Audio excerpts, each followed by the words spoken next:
Hi, I'm Ralph from In the Green Landscaping. Today we're going to show you how to set up the Orbit clock for programming. First thing you want to do is make sure you have a set of batteries in the bottom of the clock.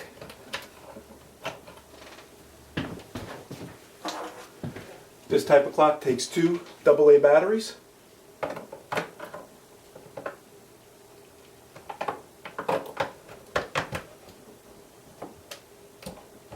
You go in the bottom, put the plate back, done. Second thing you want to do is you want to reset the whole timer. There's a little pin right here. Just use like a pinhead, or I used a paper clip here. Okay, the clock just reset itself. Now the first thing you want to do is you want to click it to the first to the right, which says date and time. Obviously it's off right now, so what you want to do is you hit the plus and it starts changing the time. And right now it's 10:15 in the morning. So what we'll do is we'll hold the plus button down until we get to 10:15 a.m.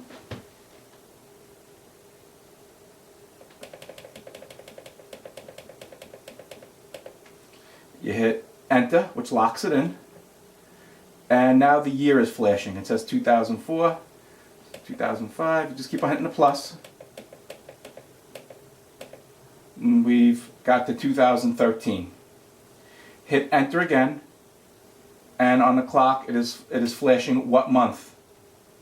It says January now. So we are in January. So we hit enter, which locks it in. And it brings you to the next part, which is the day. Today is the 24th. So keep on hitting the plus. And I went over, no big deal. It says 25, just go to the minus, and you can bring it back one digit to the 24th. Hit enter. That's all that this part of the clock does in programming. The second part of the clock says budgeting. So basically you're going to want it to be at 100%. That's if you want to do percentage of increases and decreases of watering time in the sprinkler system. 99% of the time it's going to stay at 100%. Third part of the clock here, click to the right, it says station delay. What that means is how many seconds do you want to run a delay between each zone. We don't have that problem here on Long Island. We have regular water companies. We're not running a pump or anything like that. So you click it again to the next area and it says no watering days. So what this means is you could shut one day of the week off for it never ever to come on. So if you have a landscaper that comes and cuts your lawn every morning at 7 a.m., every Friday morning at 7 a.m., you could shut Fridays off during that week. So basically you would go to, on the bottom of the clock here's all droplets. It says Monday, Tuesday, Wednesday, Thursday, Friday, Saturday, Sunday. You would delete the droplet off the day of the week that you didn't want to water on if you just didn't want to water 1 or 2 days a week. This is a manual. This overrides all the other programs in the clock, so it will never ever water on that day. Most people never have that problem, so you basically leave it on. Okay, now we're getting into the programming of the clock. We have an A, B, and a C. So program A, the first thing it's asking you is cycle start times. What time in the morning do you want the clock to come on? So we usually set them to go on at 2 o'clock in the morning. So what you do is you come back to the plus on the bottom of the clock and you hold it down and you go to 2 a.m. or whatever time you need or want, and you always hit enter. Now if you hit next, you can also water for a second watering time, a third watering time, and a fourth watering time. So what this means is if you wanted to go on multiple times during one day, you could set this up to do that. Usually one time a day is sufficient. So now we go back to get next. So we hit 2 a.m. So now it's asking you what days do you want to water. Since this clock has 3 programs on it, we usually set 2 up for our customers. One for the spring and then one for the middle of the year when it starts getting real hot around here in July and August. So asking you what watering days. So what we usually do is program A we will set up for every single day. And by that is on the bottom of the clock, the day of the week is flashing. And when you hit enter, it puts a little droplet underneath the bottom of the screen all the way down. Monday, Tuesday, Wednesday, Thursday, Friday, Saturday, Sunday. So that means it will water every single day. Now we're going to click over to program B. It's asking you the same thing again. What time in the morning would you like the system to start? And you only need one start time for the clock to go on. Everything else, all the zones will follow consecutively after that.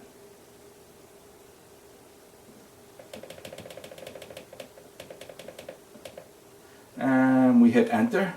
And now it's asking us what days of the week do you want to water.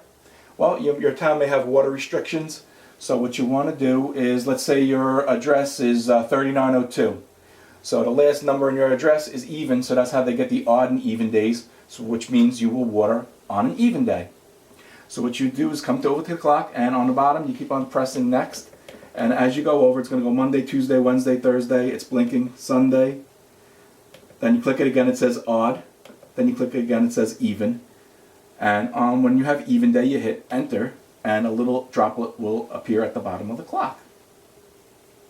Usually people never have to set up C because, it's just too many programs, and all you basically need is 2 programs for the season, unless you're doing greenhouses or you have special plants where you might want to water twice a day, or pots around the house.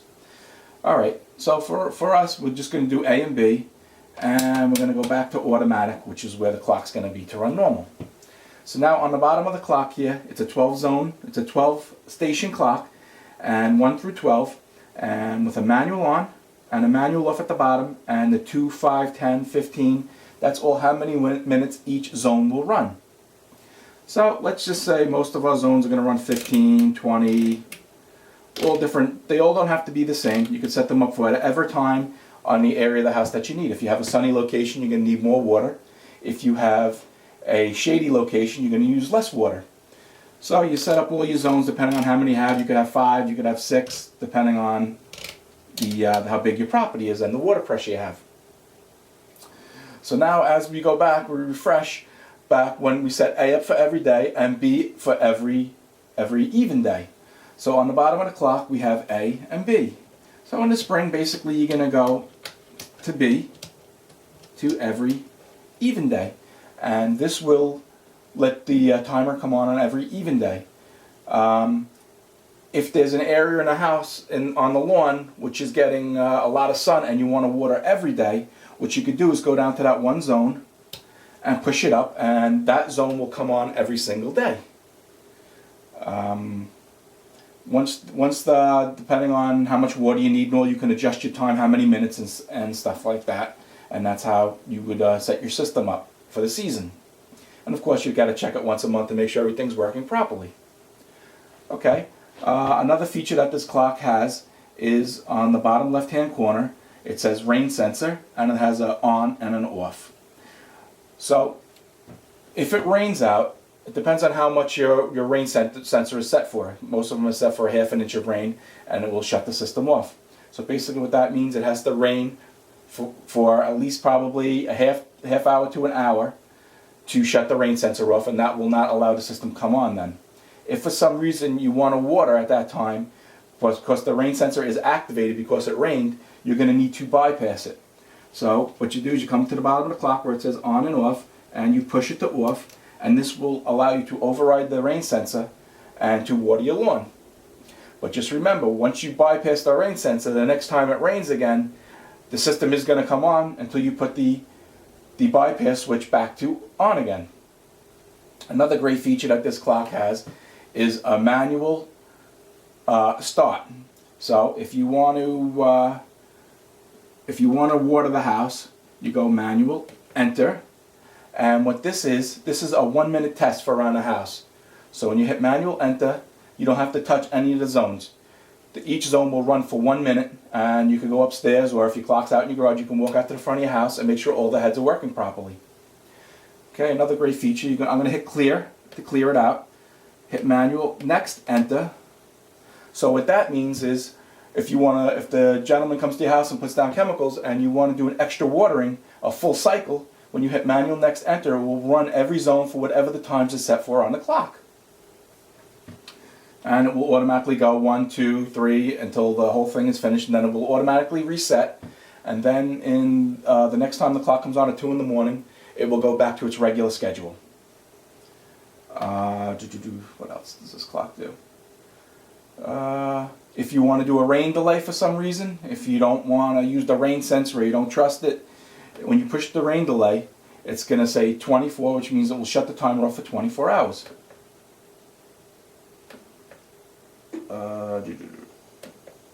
And then if you hit the plus, then it says 48, 72 hours, 4 days, 5 days, whatever how many days if you want to use that function.